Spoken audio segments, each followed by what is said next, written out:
welcome back to For He Who Is Mighty. Today we're talking about birth control. There's a lot to talk about birth control, and I don't know if you're a woman watching this or if you're a man, but either way I think there's a lot to learn from it, and I want to talk about it through the Christian perspective, and I'll share my personal experience with birth control, and I'll also talk the medical aspect of it because I learned about birth control in my OB class, and so I have some knowledge, like nursing background, that I want to share with you guys. So if you're interested, keep watching. Don't forget to subscribe. And if you have any questions by the end of this video, feel free to reach out to me because I love talking about all things the Lord, the human body, and life. Okay, let's get started. So first things first, there are so many different types of birth control. I know that when I was looking into birth control, I did my research, I looked into the different options, what the side effects were like. I had heard other stories from other women and what their experience was, and I think my biggest takeaway was though that I am so thankful that I didn't get scared away from birth control because there's so many horror stories of birth control, and I think that scares a lot of women. For me personally, I knew that I wanted to try it out myself before not that I didn't believe the other woman, but I wanted to try it for my own body because I wanted to see if my body would react the same way. And I'm so thankful that I did do that I experienced it for myself because I had a positive reaction. I had a positive experience with the birth control that I'm on. And with all that to say, I hope that while you're researching and while you're looking up different birth controls, you don't get scared of all the side effects things that are under it, because honestly with anything there's a side effect. You take a Tylenol, you take a heartburn medication, like everything has side effects with it. That's the way of medication. Also, I know some women get scared because they're like, oh my gosh, I'm putting something in me.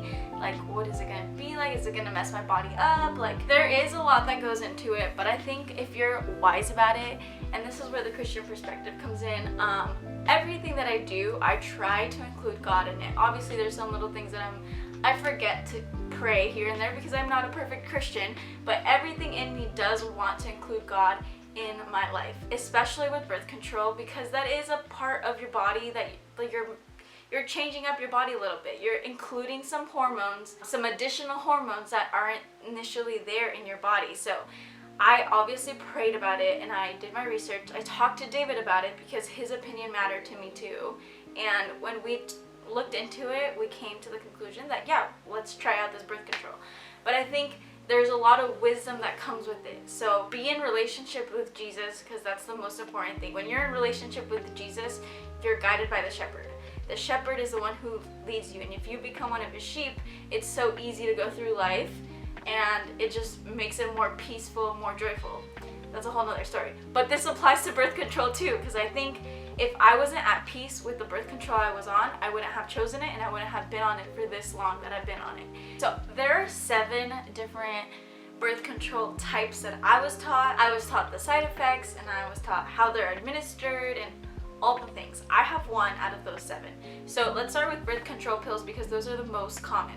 And I think those are the most flexible, and I think the best choice if you're wanting to be on birth control or if you're wanting to be safe right now in some particular season, because the minute you have to take it every single day.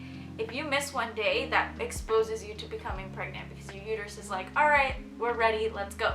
What happens is with these birth control pills, there's 2 hormones that come into play, estrogen and progesterone. These 2 hormones do something to your uterus that tells your uterus, oh, we're not ready to have a baby. I can go into the details, but it's a lot because there's so many hormones that come into play to make a pregnancy happen. Like I said, a pregnancy, a baby, giving birth is all a miracle. But these 2 hormones specifically, when you add more to them, which is what the pills and the other types are doing, when you add more, it creates your uterus to not be ready for a pregnancy. So birth control pills, if you miss one day, automatically your uterus will be back to like, okay, we're ready to become pregnant type of thing. Your uterus, all it wants to do is become pregnant, by the way.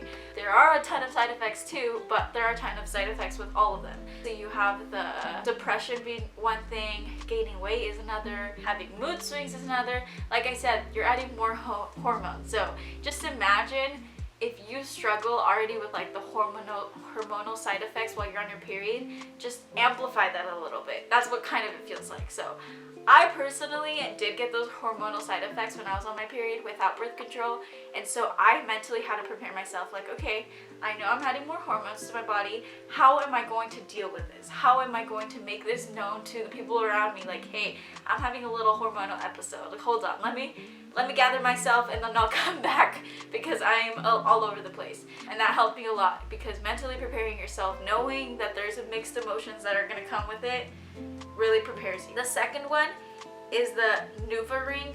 This is a ring that gets inserted into your vagina.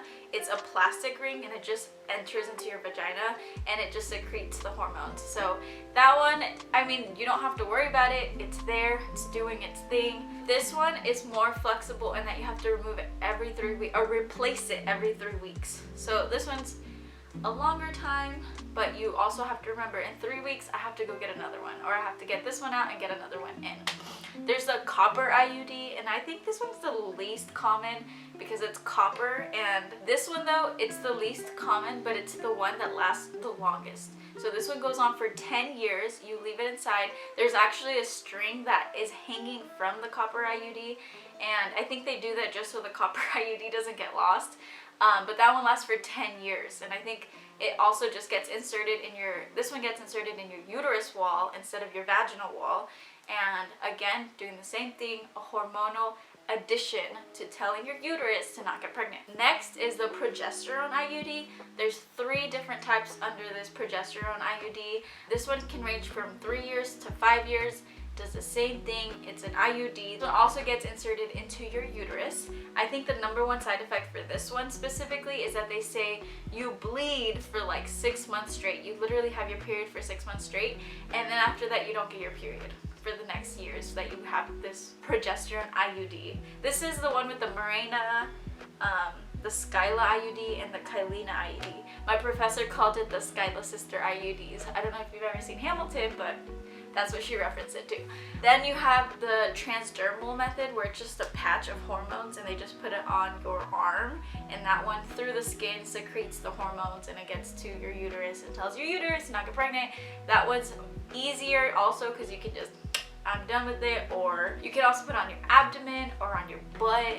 This one's, I think, another least common one because nobody wants to see a patch or feel a patch, and I think you have to replace it more often. The next one is the Nexplanon. That's the arm one. So it's a little stick of hormones. They put it in and you have it good for 3 years, and that one also secretes hormones and has the usual same side effects of bleeding for this long and then not bleeding for however long. Again, the same side effects that almost all birth control have, of like risk of depression, risk of gaining weight. What are some other ones? I think those are the main ones. The last one is the Depot shot. This is a shot that you have to go into the doctors to give you extra hormones. It's basically in an injection, hormones, and you just get them inserted. This one you have to go every 12 weeks to the doctor to go get the extra hormonal change. So those are the main ones. I went through them really fast because there's so much information that comes with each one and so many different side effects. I touched on it very briefly, but with all this to say, I have the Nexplanon, which is the arm one, which I don't know if you'll be able to see it, but I have it on this arm and I love it. I'm reaching my 3-year mark this year, so I'm gonna have to go get it replaced. I'm in the midst of deciding whether I want to keep it in or not, because I think David are in a season of like, we could have a baby or we could not. I don't know. Like, we're really being intentional in prayer with God and trying to figure out, what does God want from us? What is His will for us? Because at the end of the day, like I said, we want to be guided by Him, and we want everything to do with Him. So even becoming parents, we want to include Him in that process. And so as our time is coming up with this, we're deciding. I loved having the Nexplanon. I've had it for 3 years. Like I said, my 3-year mark is this year. I did gain weight. I did have mixed emotions here and there. I did have that constant bleeding, and then I stopped bleeding, and then I had constant bleeding and stopped bleeding. So I did get almost all the side effects. But honestly, for me, I think it was worth it because there's that slight chance that we could get pregnant, but it was still nice knowing like we're both in school, we're figuring out our finances, we're figuring out our life, we're figuring out the ministry, we're figuring out our friends, like we're figuring out stuff, and we don't have that constant like worry, like, oh, what if we get pregnant? It was nice to just have that sort of freedom and safety knowing that we weren't going to get pregnant, because when we first got married, we had decided we're going to wait. We want to wait. We don't want to have children right away because we want to enjoy our marriage together, and we want to enjoy wherever he calls us to, and that was to the youth ministry. He called us back to school, both of us. We just have really enjoyed the season. So I loved it. Even with the mixed emotions, like I said, I mentally prepared myself. I knew that it was coming, so I mentally prepared myself. With the bleeding, you gotta do what you gotta do. You just work through it. Like, it's nice when you don't have your period for like months. It's super nice. But when you're bleeding for like a month straight, that also sucks. And I did gain weight, but you know what? I did something about it. I started going to the gym. I tried to eat healthier, and I feel great with my body. Honestly, at the end of the day, if you feel good and healthy, that's the main thing. So even if I'm a couple pounds more than I was 3 years ago, I think that's fine, because that's the nature of life, and I feel healthy. I feel good. Like, at the end of the day, I think don't be afraid of birth control. I think that God gives us resources and God gives us knowledge for us to use. And yes, the body is your temple, but it's the way you're stewarding it. You're taking care of it. You're including God in your decision of birth control. You're looking into all the research. I would say it's fine. I feel at peace, like I said, with it. There are some, I will give a disclaimer, there are some birth controls that I did not agree with, and I knew from the start that I wouldn't do them, or I wouldn't use them, because the way that they work, so like I said, there's two hormones, estrogen and progesterone, and when they're combined, there is a chance that so your uterus is here, there is a chance that the sperm will swim up, land on your uterus, your egg will get released because it'll be like, oh, there's something there for us, come to your uterus, to the sperm, mate together, become one cell, and then what happens though is the estrogen and progesterone together flushes it out.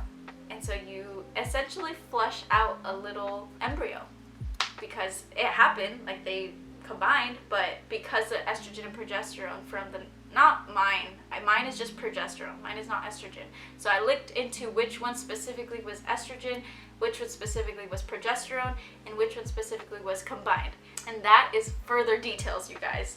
You would have to research, but I just recommend Nexplanon. My professor who was teaching us, she says that the only one she would really prescribe, because she was a nurse practitioner, was Nexplanon, because that one, it guarantees that there's no way that the sperm will be able to swim up.